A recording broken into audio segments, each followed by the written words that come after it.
Hi hello friends, welcome back. Premam സീരീസിൻ്റെ എല്ലാ എപ്പിസോഡും ഞാൻ ഈ ഒരു ചാനലിൽ അപ്ലോഡ് ചെയ്യാറുണ്ട്. അപ്പോൾ നിങ്ങൾക്ക് ഈ ഒരു ചാനൽ ഇഷ്ടമാവുകയാണെങ്കിൽ സബ്സ്ക്രൈബ് ചെയ്യാനും സപ്പോർട്ട് ചെയ്യാനൊന്നും മറക്കല്ലേ കേട്ടോ. പിന്നെ ഈ വീഡിയോ ഇഷ്ടമാവുകയാണെങ്കിൽ തീർച്ചയായിട്ടും ഒരു ലൈക്കും ഹൈപ്പും തന്നിട്ട് നിങ്ങൾ സപ്പോർട്ട് ചെയ്യണേ. അപ്പോൾ നമുക്ക് നെക്സ്റ്റ് വീഡിയോയിലേക്ക് പോവാം. അധ്യായം 279. അശ്വിൻ്റെ മുഖത്തെ ഭാവഭേദങ്ങൾ സിദ്ധാർത്ഥിനെ ശരിക്കും കുഴപ്പിച്ചിരുന്നു. അതിനാൽ അവൻ ഫോണെടുത്ത് മനീഷിന് ഒരു മെസ്സേജ് ടൈപ്പ് ചെയ്തു. മനീഷ്, അച്ചുവിൻ്റെ ടാബ് ഒന്ന് പരിശോധിക്കണം. സിദ്ധാർത്ഥ് മെസ്സേജ് സെൻഡ് ചെയ്തു. എന്താ ബോസ്, എന്തെങ്കിലും പ്രശ്നമുണ്ടോ? അപ്പോൾ തന്നെ മനീഷിൻ്റെ മറുപടി വന്നു.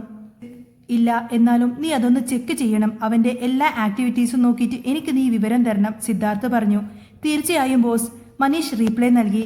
നീലിമ ഉള്ളപ്പോൾ മാത്രമാണ് സിദ്ധാർത്ഥ് ആ ചാറ്റ് ടാബ് ഉപയോഗിക്കുന്നത്. ഇപ്പോഴാ അശ്വിന് വേണ്ടിയിട്ടും അവൻ അതേ പ്രവൃത്തി തന്നെ തുടരുന്നു. മനീഷ് വേഗത്തിൽ IT ടീമുമായിട്ട് കോൺടാക്ട് ചെയ്തു. എന്നാൽ ഇതൊന്നും അറിയാതെ അശ്വിൻ നല്ല സന്തോഷത്തിലായിരുന്നു. അമ്മയുടെ വിവരമൊന്നും ഇത്ര നാൾ അറിഞ്ഞിരുന്നില്ലല്ലോ. അതിൻ്റെ സങ്കടത്തിൽ ഭക്ഷണം കഴിക്കുന്നതൊക്കെ കുറവായിരുന്നു. ഇപ്പോൾ എല്ലാം മാറി. മുന്നിലുള്ള ഭക്ഷണം അവൻ ആസ്വദിച്ച് കഴിച്ചു. ഇടയ്ക്ക് അവന് മുഖമുയർത്തി സിദ്ധാർത്ഥിനെ നോക്കി. ഡാഡി കഴിക്കുന്നില്ലേ? അശ്വിൻ സംശയത്തോടെ ചോദിച്ചു. ഡാഡിക്ക് വേണ്ട, അച്ചു കഴിച്ചോ? അതും പറഞ്ഞ് സിദ്ധാർത്ഥ് നിശബ്ദനായി പുറത്തേക്ക് നോക്കിയിരുന്നു. സത്യത്തിൽ അവന്റെ വിശപ്പില്ലാതായിട്ട് ഒരുപാട് ദിവസമായി. നീലിമയെക്കുറിച്ചോർത്ത് അവൻ ഓരോ നിമിഷവും മുരുകുകയാണ്. വൈകാതെ അവൻ ഭക്ഷണം കഴിച്ചു തീർത്തു. പിന്നെ തിരികെ വീട്ടിലേക്ക് മടങ്ങി. വയർ നിറഞ്ഞതിനാൽ അച്ചു കാറിൽ വെച്ച് തന്നെ ഉറങ്ങിയിരുന്നു. സിദ്ധാർത്ഥ് കരുതലോടെ അവൻ തോളിലേക്ക് എടുത്തു. പിന്നെ റൂമിൽ കൊണ്ടുപോയി കിടത്തി. ആ സമയം അശ്വിന്റെ ടാബിലേക്ക് സിദ്ധാർത്ഥിന്റെ കണ്ണുകൾ ചെന്നു. മറ്റൊരാളുടെ സ്വകാര്യതയിലേക്ക് ഒളിഞ്ഞു നോക്കുന്നത് ശരിയല്ലെന്ന് അവനറിയാം. പക്ഷേ ആദ്യമായി അവന് സ്വയം നിയന്ത്രിക്കാൻ സാധിച്ചില്ല. അവൻ ആ ടാബ് കയ്യിലെടുത്തു. ഒപ്പം സൂക്ഷ്മമായി അതിലെ ഓരോ ആപ്ലിക്കേഷനും നിരീക്ഷിച്ചു. പക്ഷേ സംശയമുള്ളതൊന്നും തന്നെ അവൻ അതിൽ കണ്ടെത്താൻ കഴിഞ്ഞില്ല. അവൻ നിരാശയോടെ ടാബ് എടുത്തെടുത്ത് തന്നെ വെച്ചു. പിന്നെ പോവാനായി തിരഞ്ഞു. അപ്പോഴാണ് ഒരു നോട്ടിഫിക്കേഷൻ സൗണ്ട് സിദ്ധാർത്ഥ് കേട്ടത്. സിദ്ധാർത്ഥ് സംശയത്തോടെ വീണ്ടും ടാബ് കയ്യിലെടുത്തു. ഒരു മെസ്സേജാണ്. അവൻ അത് തുറന്നു നോക്കി. സിദ്ധാർത്ഥ് ആദ്യം ഒന്ന് ഞെട്ടി. പതിയെ അവന്റെ കണ്ണുകൾ തിളങ്ങി. അതെ, അത് നീലിമയുടെ മെസ്സേജ് തന്നെയാണ്. അവൻ അത് നിഷ്പ്രയാസം തിരിച്ചറിഞ്ഞു. ഒപ്പം ആ വരികളിലൂടെ കണ്ണോടിച്ചു. അച്ചു, മോൻ എവിടെയാ? മോനെന്താ അമ്മയുടെ മെസ്സേജിന് റീപ്ലൈ തരാത്തത്? മോൻ ഉറങ്ങിയോ? നീലിമ ചോദിച്ചു. സിദ്ധാർത്ഥിന്റെ ഹൃദയമിടിപ്പ് കൂടി. സന്തോഷം കൊണ്ട് നെഞ്ചു വിങ്ങി. പതിയെ അവന്റെ വിരലുകൾ കീപാഡിലൂടെ സഞ്ചരിച്ചു. Miss you so much. അവൻ അത് സെൻഡ് ചെയ്തു. മനസ്സിൽ വല്ലാത്തൊരാവേശം നിറയുന്നത് സിദ്ധാർത്ഥ് അറിഞ്ഞു. അവന്റെ ഹൃദയമിടിപ്പ് അവന് സ്വയം കേൾക്കാമായിരുന്നു. അവൾ തൊട്ടരികത്തുള്ളതുപോലെ അവന് ഫീൽ ചെയ്തു. ഇതേ സമയം നീലിമ ബെഡിൽ കിടക്കുകയാണ്. അവൾക്ക് കിട്ടിയ മറുപടി നീലിമ 2-3 വട്ടമെങ്കിലും വായിച്ചു. അവളുടെ ചുണ്ടിൽ സങ്കടം നിറഞ്ഞൊരു പുഞ്ചിരി വിരിഞ്ഞു. എന്തുകൊണ്ടോ അവൾക്ക് സിദ്ധാർത്ഥിനെ ഓർമ്മ വന്നു. അവനിപ്പോൾ തന്റെ സ്വന്തമല്ലെന്ന് നീലിമയ്ക്കറിയാം. ആ ചിന്ത അവൾക്ക് സഹിക്കാൻ കഴിയാത്ത വേദന സമ്മാനിക്കുന്നുണ്ട്. എങ്കിലും ആ വേദനയെ ഒരു ശീലമാക്കാൻ അവൾ തീരുമാനിച്ചു. അമ്മയും മോനെ ഒരുപാട് മിസ് ചെയ്യുന്നുണ്ട്, ശരിക്കും മിസ് ചെയ്യുന്നുണ്ട്, അവൾ റീപ്ലൈ ചെയ്തു. അശ്വിൻ അത് റീഡ് ചെയ്യുന്നുണ്ടെന്ന് അവൾക്ക് മനസ്സിലായി. പക്ഷേ റീപ്ലൈ കിട്ടാൻ താമസം തോന്നി. ഒരു പക്ഷേ അവൻ നല്ല ക്ഷീണത്തിലായിരിക്കും. അവൻ ഇറങ്ങിക്കോട്ടെ എന്ന് അവൾ കരുതി. പക്ഷേ അതിനു മുൻപേ ഒരു മെസ്സേജ് കൂടി അയക്കണമെന്ന് അവൾക്ക് തോന്നി. പരിഭ്രമത്തോടെ അവൾ അത് ടൈപ്പ് ചെയ്തു. അച്ചു, ഡാഡിക്ക് സുഖമാണോ? അവൾ മെസ്സേജ് സെൻഡ് ചെയ്തു. സിദ്ധാർത്ഥിന്റെ അവസ്ഥ അറിയാൻ അവൾക്ക് ശരിക്കും ആഗ്രഹമുണ്ടായിരുന്നു. അവൻ സന്തോഷത്തിലാണോ അതോ താൻ അവനെ മിസ് ചെയ്യുന്നത് പോലെ സിദ്ധാർത്ഥ് തിരികെയും മിസ് ചെയ്യുന്നുണ്ടോ?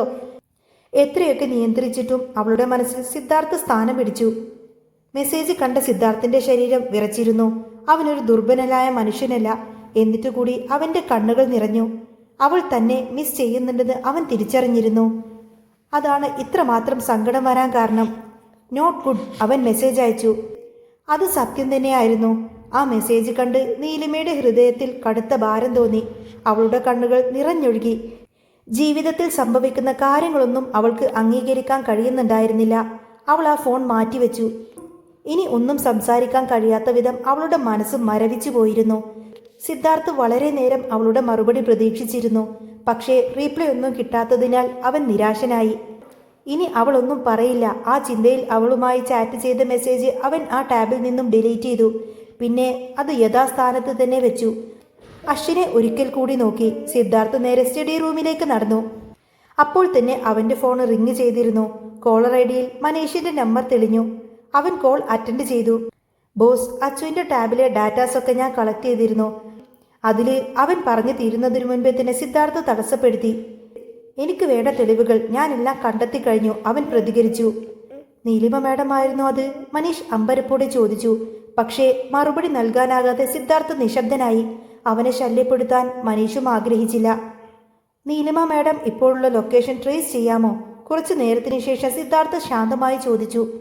യെസ് ബോസ്, മനീഷ് മറുപടി നൽകി. എന്നാ കണ്ടുപിടിച്ച് പെട്ടെന്ന് തന്നെ വിളിക്ക്. മറ്റാരോടും ഈ കാര്യം പറയരുതെന്ന് സിദ്ധാർത്ഥ് പ്രത്യേകം നിർദ്ദേശിച്ചു. മനസ്സിലായി ബോസ്, ഞാൻ വിളിക്കാം. അതും പറഞ്ഞ് മനീഷ് ഫോൺ കട്ട് ചെയ്തു. അധികം വൈകാതെ നീലിമ എവിടെയാണെന്ന് അവൻ മനസ്സിലാക്കി. അത് നേരിട്ട് സിദ്ധാർത്ഥിനെ അറിയിക്കാനായി അവൻ പുറപ്പെട്ടു. അപ്പോഴാണ് വെളിയിൽ കാറിലായിരുന്ന സിദ്ധാർത്ഥിനെ മനീഷ് കണ്ടത്. അയാൾ അമ്പരപ്പോടെ അവന്റെ അരികിലേക്ക് തിടുക്കത്തിൽ വന്നു നിന്നു. ബോസ് എവിടെ? അവൻ അവിശ്വസനീയതയോടെ ചോദിച്ചു. ലൊക്കേഷൻ കിട്ടിയോ? ഒരു മറുചോദ്യമായിരുന്നു സിദ്ധാർത്ഥിന്റെ മറുപടി.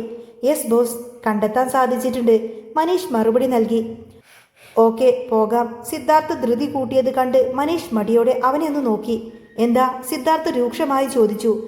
നീലിമ മാഡം ഹെവൻസ് ബിസിനസ് ഗ്രൂപ്പിന്റെ ടെൻഡറുള്ള ഹോട്ടലിലാണുള്ളത്. പറയുന്നതിനോടൊപ്പം തന്നെ മനീഷിന്റെ മുഖം കുനിഞ്ഞു. അതുവരെ സിദ്ധാർത്ഥിനെ ഭയം ചെയ്തിരുന്ന സന്തോഷം തണുത്തുറഞ്ഞു. അതെ ബോസ്, പക്ഷേ ഭൈരവ് അവിടെ വളരെ അപൂർവമായി മാത്രമേ പോകാറുള്ളൂ, മനീഷ് മൃദുവായി പറഞ്ഞു. നമുക്ക് പോവാം, സിദ്ധാർത്ഥ് വീണ്ടും പറഞ്ഞു. ഒപ്പം കോ ഡ്രൈവർ സീറ്റ് അവനായി തുറന്നു കൊടുത്തു. അധികം വൈകാതെ തന്നെ അവർ ആ ഹോട്ടലിലെത്തി. ഫ്രണ്ട് ഡോർ ലോക്ക് ചെയ്തിരിക്കുകയാണ്. അകത്താളുണ്ടെന്ന് പുറത്തുനിന്ന് നോക്കുമ്പോൾ മനസ്സിലാവും.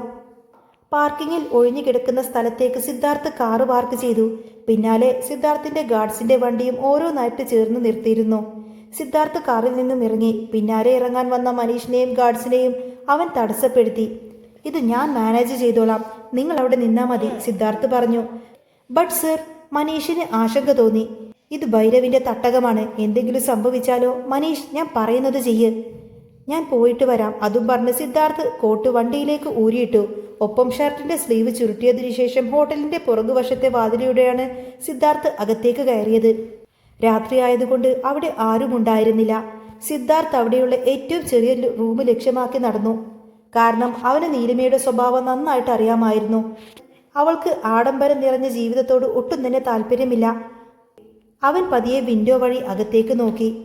കാറ്റിൽ പാറിക്കളിക്കുന്ന കർട്ടനിടയിലൂടെ അവൻ അവളെ കണ്ടു. സിദ്ധാർത്ഥിന്റെ ഹൃദയമിടിപ്പ് കൂടി. സന്തോഷം കൊണ്ട് നെഞ്ചു വിങ്ങി. പതിയെ അവൻ ആ ഗ്ലാസ് വിൻഡോ ശബ്ദമുണ്ടാക്കാതെ തുറക്കാൻ ശ്രമിച്ചു. ഭാഗ്യത്തിന് അത് ലോക്കല്ലായിരുന്നു. കൂടാതെ ടേബിളിൽ തന്നെ കീ ഇരിക്കുന്നുണ്ട്. ഒരുവിധം കഷ്ടപ്പെട്ട് അവൻ അത് കൈക്കലാക്കി. പിന്നെ ഡോർ തുറന്നു. അവന് ശരിക്കും ദേഷ്യം തോന്നി. വിൻഡോ ശരിക്കും ക്ലോസ് ചെയ്യാതെ എത്ര അശ്രദ്ധമായാണ് അവൾ കിടന്നുറങ്ങുന്നത്. തനിക്ക് പകരം മറ്റാരെങ്കിലും ആയിരുന്നെങ്കിലോ? അവൻ മെല്ലെ റൂമിലേക്ക് കയറി. പിന്നെ ഡോറ് ശബ്ദമുണ്ടാക്കാതെ അടച്ചു. നീലിമയെ നോക്കി. അവൾ ഗാഢമായ ഉറക്കത്തിലാണ്. അവൻ വീണ്ടും ദേഷ്യവും സങ്കടവും ഒരുപോലെ തോന്നി. തൻ്റെ രാത്രികൾ ഉറക്കം കളഞ്ഞിട്ട് അവൾ എത്ര സുഖമായിട്ടാണ് ഉറങ്ങുന്നത്. അവൻ ബെഡിൽ വന്നിരുന്ന് അവളുടെ മുഖത്തേക്ക് നോക്കി. നീലിമ നന്നേ ക്ഷീണിച്ചിട്ടുണ്ട് അവന് തോന്നി. കൺതടങ്ങളിലൊക്കെ കറുപ്പ് പടർന്നിരിക്കുന്നു. വളരെ ചെറുതായി വയറ് ഒരല്പം മുന്തിയിട്ടുണ്ട്. പക്ഷേ ശരീരം കൂടുതൽ മെലിഞ്ഞതുപോലെ തോന്നുന്നു. സിദ്ധാർത്ഥ് പതിയെ ബെഡിലേക്ക് കിടന്നു. അടക്കാൻ കഴിയാത്ത ആവേശം അവന്റെ മനസ്സിൽ നിറഞ്ഞിരുന്നു. അവളോടുള്ള സ്നേഹത്താൽ അവന്റെ ഹൃദയം വിങ്ങി. അവളെ വരിഞ്ഞു മുറുക്കി കെട്ടിപ്പിടിക്കാനുള്ള ത്വര അവന്റെ മനസ്സിൽ നിറഞ്ഞു. പക്ഷേ അവൾ ഉണരാതെ നോക്കേണ്ടത് ഇപ്പോൾ ആവശ്യമാണ്. അതുകൊണ്ട് അവൻ അവളെ മൃദുവായൊന്ന് പുണർന്നു. നെറ്റിയിലൊന്ന് ഉമ്മ വെച്ചു. പക്ഷേ അറിയാതെ അവൾ ശാന്തമായി ഉറങ്ങുകയാണ്. ഒന്നുകൂടി അവൻ അവളുടെ ചൂടിലേക്ക് ഒതുങ്ങി. അതനുസരിച്ച് മനസ്സിലും ശരീരത്തിലും കുളിർമഴ പെയ്യുന്നത് പോലെ തോന്നി. അവന്റെ സ്പർശനത്തിൽ അവൾ ചെറുതായി ഞെരുങ്ങിയെങ്കിലും സിദ്ധാർത്ഥിന്റെ ചൂടിലേക്ക് അവൾ പതിയെ ഒതുങ്ങിക്കൂടിയിരുന്നു. അവൾ സ്വപ്നം കാണുകയാണ്. ആ സ്വപ്നത്തിൽ അശ്വിനെ കണ്ടെത്തിയതിന്റെ സന്തോഷം നിറഞ്ഞിരുന്നു. സിദ്ധാർത്ഥ് നീലിമയെ മൃദുവായി കെട്ടിപ്പിടിച്ചു. അവന് കണ്ണുകൾ അടക്കാൻ മനസ്സില്ലായിരുന്നു.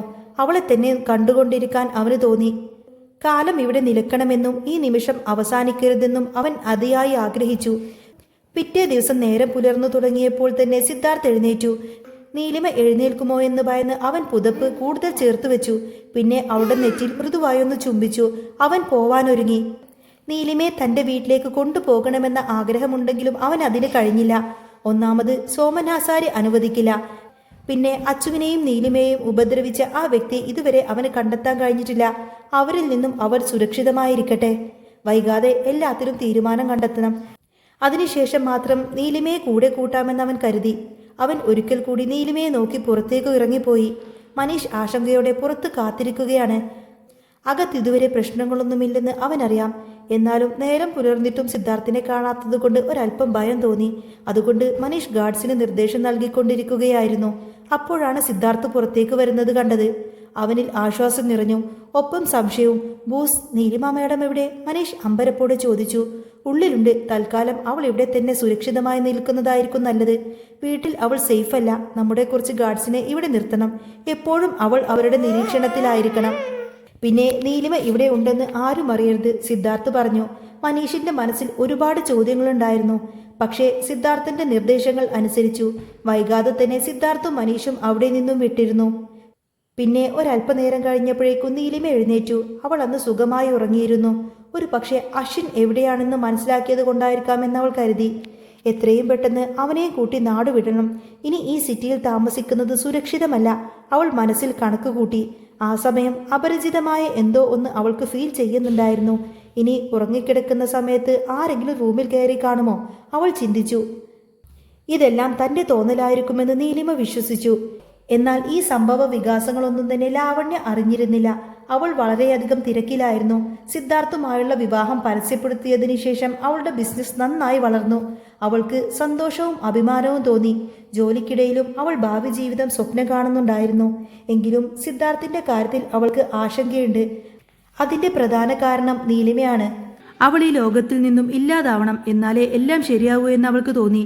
ഇനിയും ഈ കാര്യത്തിൽ തീരുമാനം വൈകിപ്പിക്കരുതെന്ന് അവൾ കരുതി. അതുകൊണ്ട് തന്നെ കൊട്ടേഷൻ ടീമുമായി ബന്ധമുള്ള ഒരു കസിനെ അവൾ വിളിച്ചു. ധീരജ് എന്നായിരുന്നു അവന്റെ പേര്. ധീരജ്, നീ തിരക്കിലാണോ? അവൾ മൃദുവായി ചോദിച്ചു. ധീരജ് അത് നന്നായിട്ട് ആസ്വദിച്ചു. ഹലോ ലാവണ്യ, എന്തു പറ്റി പെട്ടെന്നൊരു വിളി? ഞാൻ നിന്നെ നന്നായിട്ട് മിസ് ചെയ്യുന്നുണ്ടല്ലോ, അവൻ ചിരിയോടെ ചോദിച്ചു. നീ എന്നെ ഇങ്ങനെ കളിയാക്കുവാണോ? അല്ലേ? സാരമില്ല, പക്ഷേ പറഞ്ഞത് ശരിയാ, ഞാനും നിന്നെ മിസ് ചെയ്യുന്നുണ്ട് കേട്ടോ. നീ ഇപ്പോൾ എവിടെയാ? എനിക്കൊന്ന് കാണണമല്ലോ, അവൾ മൃദുവായി പറഞ്ഞു. അവളുടെ ഈ വിളിക്ക് മുന്നിൽ എന്തെങ്കിലും കാരണമുണ്ടാകുമെന്ന് ധീരജിന് നന്നായിട്ടറിയാം. അല്ലാതെ ഒന്നും അവൾ തന്നെ വിളിക്കാറില്ല. ധീരജ് ലാവണ്യക്ക് മീറ്റ് ചെയ്യാനുള്ള ലൊക്കേഷൻ പറഞ്ഞു കൊടുത്തു. അപ്പോൾ തന്നെ അവനെ കാണാൻ പോവാൻ ലാവണ്യ തീരുമാനിച്ചു. ലാവണ്യ ഭംഗിയായി തന്നെ ഒരുങ്ങിയിരുന്നു. അതിനുശേഷം റൂമിൽ നിന്നും പുറത്തേക്കിറങ്ങി. ലൊക്കേഷൻ പ്രകാരം അവൻ ഒരു ക്ലബ് ഹൗസിലേക്കാണ് പോയത്. ഉള്ളിൽ കയറിയതും സെർവന്റ് അവൾക്കൊരു റൂം കാണിച്ചു കൊടുത്തു. അവൾ തിടുക്കത്തിൽ തന്നെ ആ റൂമിലേക്ക് നടന്നു. ഡോർ തുറന്ന് ഉള്ളിലേക്ക് കയറിയതും ഒരു ചെറുപ്പക്കാരൻ അവൾക്ക് മുന്നിൽ പ്രത്യക്ഷപ്പെട്ടു. ധീരജ് അവളെ നോക്കി പുഞ്ചിരിച്ചു. മാന്യമായ വേഷമാണെങ്കിലും അവന്റെ സ്വഭാവത്തിലെ അശ്ലീലത അവന് പ്രകടമായിരുന്നു. അവന്റെ അധോലോകവുമായിട്ടുള്ള ബന്ധം പരസ്യമായ രഹസ്യമാണ്. ലാവണ്യക്ക് അവനോട് വെറുപ്പാണ്. സ്വന്തം നേട്ടങ്ങൾക്ക് വേണ്ടി എന്തു ചെയ്യുന്ന സ്ത്രീയാണല്ലോ. അതിനാൽ ചുണ്ടിൽ അവൾ ഒരു കപടമായ പുഞ്ചിരി വിടർത്തി. Dheeraj, I miss you so much. നിന്നെ കാണാൻ ഇപ്പോൾ നല്ല ലുക്കാണല്ലോ, വേഷം കൊള്ളാം, അവൾ അവനെ പ്രശംസിച്ചു. അത് കേട്ട് ധീരജ് ആശ്ചര്യത്തോടെ ചിരിച്ചു. ഹേയ്, താങ്ക് യു ലാവണ്യ. പറയുന്നതിനോടൊപ്പം തന്നെ ധീരജ് അവളെ ചേർത്ത് പിടിച്ചു. അവന്റെ നോട്ടത്തിലും സ്പർശനത്തിലുമെല്ലാം തന്നെ കാമം നിറഞ്ഞിരുന്നു. ലാവണ്യക്ക് ആകെ അസ്വസ്ഥത തോന്നി. പക്ഷേ കാര്യം നേടാനായി അവൾ അവന് മുൻപിൽ നിന്നുകൊടുത്തു. ഞാൻ ശരിക്കുമുള്ള കാര്യം പറഞ്ഞതിനാണോ നീ ഇങ്ങനെ താങ്ക്സ് ഒക്കെ പറഞ്ഞത്? നീ ഇപ്പോഴും സുന്ദരൻ തന്നെയല്ലേ ധീരജ്? അവൾ പതിയെ അവനിൽ നിന്നും അകന്നു മാറി. അവൻ ചിരിയോടെ അവളുടെ തോളിൽ കൈയിട്ടു. എന്നിട്ട് അകത്തേക്ക് കൂട്ടിക്കൊണ്ടുപോയി. അവിടെ ധീരജിനെ കൂടാതെ കുറെ പേർ കൂടി ഉണ്ടായിരുന്നു. ആ കൂട്ടത്തിൽ അവൾക്ക് പരിചയമുള്ള ഒരാളും കൂടി ഉണ്ടായിരുന്നു. അയാളെ കണ്ട് ഒരു നിമിഷം ലാവണ്യ ഞെട്ടിപ്പോയി. ഹേമന്തിനെ കണ്ടുകൊണ്ടായിരിക്കും ലാവണ്യ ഞെട്ടുന്നത്. ധീരജിന്റെ കൂട്ടത്തിൽ ഹേമന്തിനെ കണ്ടതോടുകൂടി തന്നെ ലാവണ്യ ആകങ്ങനെ ഞെട്ടിത്തെറിച്ച് നിൽക്കുന്ന ഒരു അടിപൊളി സൂപ്പർ എപ്പിസോഡാണ് കേട്ടോ വന്നിട്ടുള്ളത്. നെക്സ്റ്റ് നല്ല ത്രില്ലിംഗ് എപ്പിസോഡ് ഞാൻ ഉടനെ തന്നെ അപ്ലോഡ് ചെയ്തതായിരിക്കും. അപ്പോൾ നിങ്ങൾക്ക് ഈ ഒരു ചാനൽ ഇഷ്ടമായെങ്കിൽ ലൈക്ക് തരാനും ഹൈപ്പ് തരാനും മറക്കല്ലേ. നിങ്ങളുടെ സപ്പോർട്ട് ഒന്നുകൊണ്ട് മാത്രമാണ് ഞാൻ ഡെയിലി ഇങ്ങനെ വീഡിയോസൊക്കെ അപ്ലോഡ് ചെയ്യുന്നത്. അപ്പോൾ ചാനൽ ഇഷ്ടമാവുകയാണെങ്കിൽ സബ്സ്ക്രൈബ് ചെയ്യാനും സപ്പോർട്ട് ചെയ്യാനും ഹൈപ്പ് തരാനും ഒന്നും മറക്കല്ലേ കേട്ടോ. Bye bye. നെക്സ്റ്റ് വീഡിയോയിൽ കാണാം നാളെ ഇതേ സമയത്ത് തന്നെ.